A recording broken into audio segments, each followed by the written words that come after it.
Listen, shipmates, my name is Billy Bones, and I'm back from the dead. I'll tell you a story of ferocity and courage, mutiny and fellowship, a story of life and death that will send a shiver down your spine, and you can decide whether you believe it or not.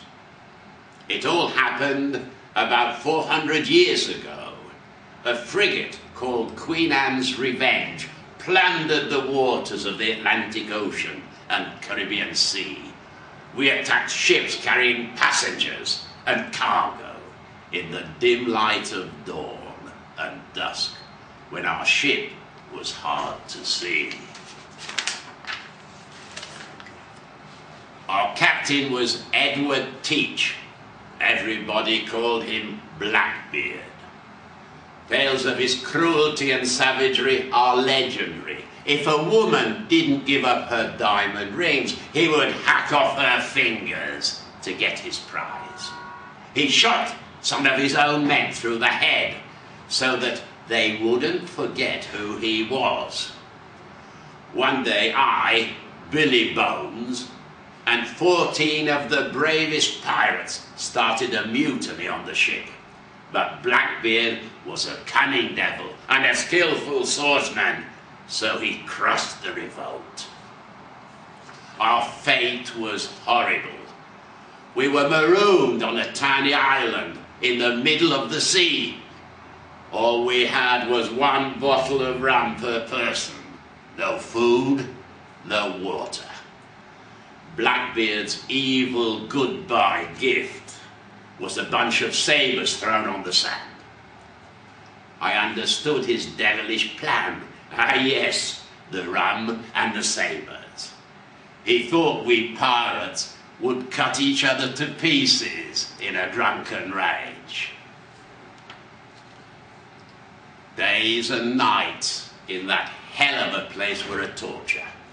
The island was as tiny as a chest, thus the name of the deadly place. On this couple of square yards, we were the victims of burning sun and piercing wind. We had to survive. During low tide, we collected crabs and shellfish. Each drop of rain was precious for us, though it was not enough. We began to hallucinate, suffering from nightmares brought on by the sea devil and other horrible creatures. We were supposed to die of hunger and thirst, or to kill each other, but we didn't. I, Billy Bones, was strong enough to discipline my men, and it was I who was meant to become captain had we managed to overthrow Blackbeard. One day, we saw a sail approaching our prison island.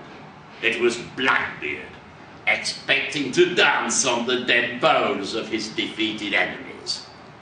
Can you imagine his brutal face when he saw us all alive, though exhausted by the fierce fight for survival? Believe it or not, the evil Blackbeard decided to pardon us and take us back on board the ship. Our story of 15 pirates on a desert island was later celebrated in a famous sea dog song. A couple of centuries later, that Scotsman, Stevenson, wrote a novel about our adventures. And now, shipmates, can you name that song? Name that cursed island?